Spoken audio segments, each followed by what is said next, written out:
Why do people think it's okay to reward kids with candy and junk food? Doing this just encourages unhealthy eating and puts them at risk for becoming obese. Did you know that healthcare is more expensive for overweight children? According to Jessica Ferger, the American Academy of Pediatrics found that it costs on average $19,000 more than healthcare for a child at a healthy weight. According to HelpGuide.org, obese children are at risk for type 2 diabetes, high blood pressure, high cholesterol, weak bones and joints, sleep problems, asthma, depression, and low self-esteem. A child that is obese is also at a high risk for becoming an obese adult. By monitoring what our children eat and how much they exercise, we can put a stop to the obesity epidemic in children. First, let's discuss what we can do to change our children's lives. We need to start by monitoring what they eat. Children take habits from their childhood and bring them on into their adulthood. So if they have poor eating habits as a child, they're probably going to continue to do that through their teenage years and as they become an adult. So if we teach them good habits, they'll take those habits with them and be healthier in the long run. HelpChildObesity.com states that children should consume healthier drinks and snacks.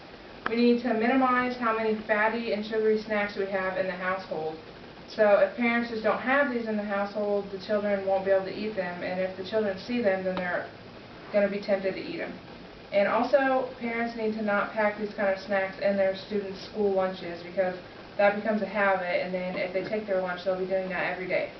And just imagine what one fatty snack a day can do for the whole time your child's in school. Many child-friendly drinks such as Kool-Aid and Capri Sun are also not very healthy because they have more sugar in them than people think of. So we need to be feeding our children more fruits and vegetables instead of sugary and fatty snacks. According to the book, Preventing Childhood Obesity, Health in the Balance, children might not like foods the first time. It may take 5 or 6, maybe 7 exposures to the food to get them to like it. So it's important that just because your child doesn't like something healthy, you need to not give up, because after they try it a few times, they might like it. Whereas if you give up, they're always going to be closed-minded to it and they'll never try it again. We also need to limit fast food. Fast food may be convenient, but it's full of sugar and fat, and it causes a lot of unhealthy behaviors, especially if you continue to do it. A study by Bruss, Morris, and Dannison states that parents know that they need to feed their children healthier, but they say that external factors such as time prevent them from doing so. But we need to take the time out of our busy schedules to make home-cooked meals and to eat with our children and to promote healthier eating habits. Soft drinks. People also let their children drink a lot of soft drinks when they're on the go, like stop at a gas station and get a fountain drink or get one at McDonald's.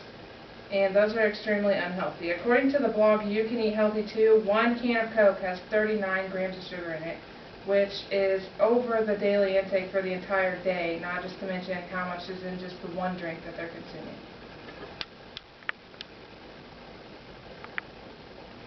This picture right here has a representation of how much sugar is in a lot of common things that we feed our children, and it's demonstrated by sugar cubes. So there's like Coke, Mountain Dew, even orange juice on here. All these things that we feed our kids every day, and we don't think about how much sugar is in them. So we need to think about that next time we buy a case of Capri Sun for our child.